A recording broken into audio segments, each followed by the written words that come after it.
नमस्कार. माझ्या मराठी यूट्यूब चॅनलमध्ये परत एकदा आपलं सगळ्यांचं स्वागत आहे. म्हणजे माझ्या चॅनलचं नाव सगळ्यांना माहितीच आहे, मनाशी हितगुज. मनाशी हितगुज करता करता करता मानवी संबंधांबद्दल इतके वेगवेगळे अनुभव आपल्याला येत असतात की आपण त्याचं वर्णन करू शकत नाही. आणि अशी गोष्टी काही काही असतात की आपण त्याचं बोलू पण शकत नाही कुणाशी. अगदी रक्ताच्या नात्याचे लोकसुद्धा केव्हा कसे वागतील हे आपण सांगू शकत नाही. मंडळी, यालाच कलियुग म्हणतात, त्यात अजून काहीही नाही.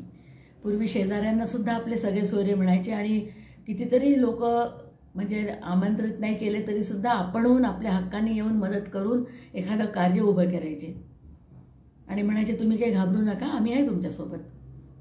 पण आता सख्खे रक्ताचे नातेवाईकच कार्यक्रमाला उपस्थित राहतील की नाही ही भीती असते. कारण काय झालं, सगळ्यांच्या भावना खूप संकुचित झालेल्या आहेत. त्या कशामुळे झाल्या आहेत हे मला माहिती नाही, मी त्याच्यावरती विचार करणार पण नाही, कारण मग आपल्याला त्रास होतो. कुणी अगदी जवळचा व्यक्ती आपल्याशी विचित्र वागला की मग आपल्या मनाला खूप त्रास होतो आणि मग आपण विचार करत राहतो की हा असा का वागला.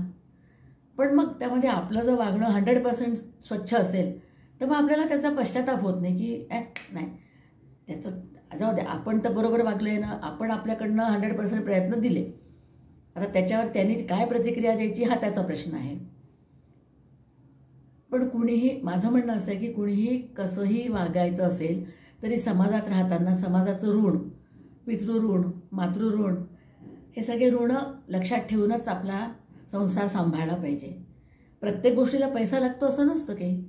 एक सावध राहून सुद्धा आपण कामं करू शकतो आणि जे आपल्याजवळ आवश्यक ती जगदी मर्यादित संपत्ती जरी असेल, मर्यादित इन्कम असेल आपलं, तरी पण वागण्यामध्ये जो गोडवा असेल, बोलण्यामध्ये गोडवा असेल, वाणीमध्ये सत्यता असेल तर समोरचा माणूस लक्षात ठेवतो की नाही हा माणूस खूप प्रामाणिक आहे. बरं, अरे परिस्थिती काय आज आहे नाही उद्या बदलेल.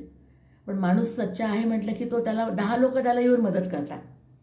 पण जर एखाद्या वेळेस त्याचा खोटेपणा उघडकीला आला तर मग सगळ्यांच्या मनामध्ये एक गाठ बसते आणि ती गाठ निर्गाठ व्हायला वेळ लागत नाही. तर त्या निर्गाठीला ना आपण रेशीम गाठ म्हणून ठेवायला हरकत नाही की रेशीम गाठ कशी गाठ पडते, ती उकरायला पण कठीण असते, पण जर ती हळूवार उकलायला बघितली तर ती रेशीम गाठ सुटू शकते. पण निर्गाठ जी आहे ती तुम्ही उघडायचा जरी प्रयत्न केला तर ती आणखीन घट्ट होत राहते.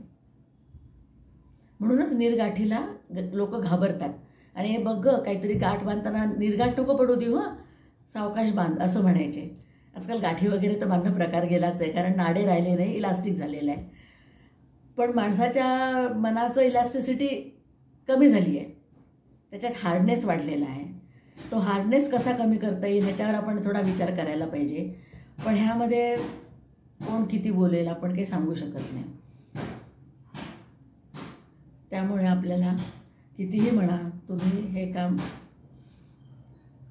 कसं करता येईल हे पाहायचं आहे आणि मग त्यामध्ये आपणच आपलं लक्ष घातलं पाहिजे आणि आपल्या मनाचे आणि समाजाचे आणि एकमेकांच्या नातेवाईकांचे संबंध कसे वाढतील ह्याकडे लक्ष दिलं पाहिजे. मंडळी, हे छोटंसंच बोलली मी आज तुमच्याशी गाठ आणि निर्गाठ आणि मानवी संबंधांबद्दल. कसं वाटलं ते मला सांगाल. आवडलं असेल तर लाईक करा आणि सबस्क्राईब करायला विसरू नका. नमस्कार.